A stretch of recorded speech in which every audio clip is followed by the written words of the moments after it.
From Washington, this is VOA News.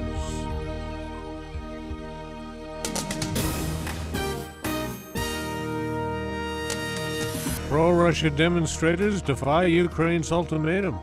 Dozens killed in Nigerian bomb blast. I'm Ray Kugel reporting from Washington. Pro-Russia demonstrators Monday defied a government deadline to vacate occupied buildings in exchange for amnesty, as Ukraine's interim president threatened a military crackdown. Dozens of protesters smashed windows of the police headquarters in the eastern Ukrainian city of Kharkivka and scuffled with police as they took control of that facility. Russian President Vladimir Putin urged President Obama to discourage the Ukrainian government from using force against the protesters. During a phone conversation Monday with Mr. Obama, the Russian leader denied claims of Russian agents' involvement in the protests, calling them speculations based on unreliable information. Syrian troops backed by Hezbollah fighters have recaptured the ancient Christian town of Malula from anti-government rebels. Monday's government capture of that city came shortly after that of al-Sarqa, another town near Syria's border with Lebanon. A report from the UN High Commissioner for Human Rights finds widespread and systematic use of torture in detention facilities in Syria. Lisa Schlein reports from Geneva. A UN report describes conditions of detention in some Syrian government-run facilities as absolutely horrific, with dozens of people crammed into a tiny cell, forced to use one hole as a toilet. UN investigators say some detainees are subjected to physical, mental, and sexual torture, which often leaves the victims permanently scarred.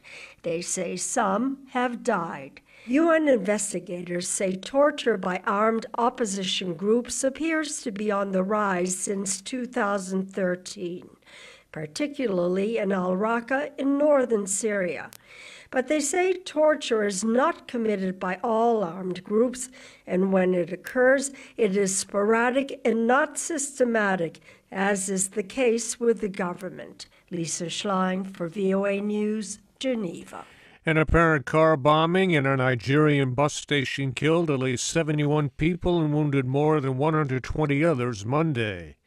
Nigerian President Goodluck Jonathan visited the bus terminal on the outskirts of the capital Abuja several hours after the bomb exploded during Monday morning rush hour.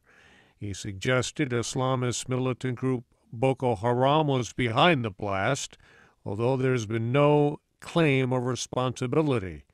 VOA's Heather Murdoch has more. Shortly before 7 a.m. Monday morning, taxi driver Joseph Suleiman was driving into the city for work. He was about a half a kilometer from Nyanya Motor Park when the bomb exploded. We were inside the car. We heard the bomb blast, and my car was shaking. Everybody, we were totally confused.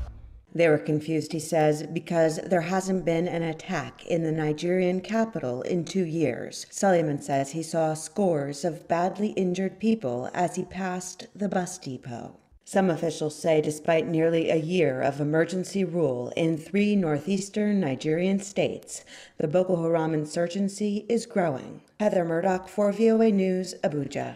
The head of the search for missing Malaysia Airlines Flight 370 says an Australian ship will deploy an unmanned mini-sub as soon as possible to determine if signals detected by sound locating equipment were from the missing jet.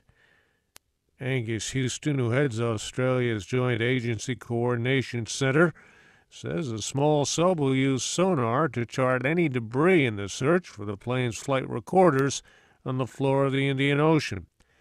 The Boeing 777, with 239 people on board, vanished March 8th during a flight from Kuala Lumpur to Beijing. A jury has been chosen in New York City terrorism trial of an Egyptian-born Islamic cleric.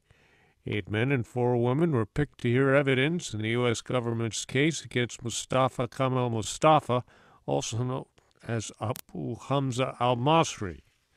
Abu Hamza is charged with conspiring with al-Qaeda to set up a jihadist training camp in the western U.S. state of Oregon in 1999.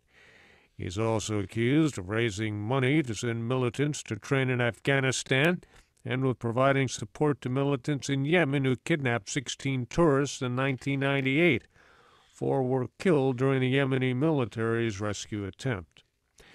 Prosecutors say there is now enough evidence to warrant hate crimes charges in the shooting spree that killed 3 people Sunday at a Jewish community center and Jewish retirement complex in the central U.S. state of Kansas.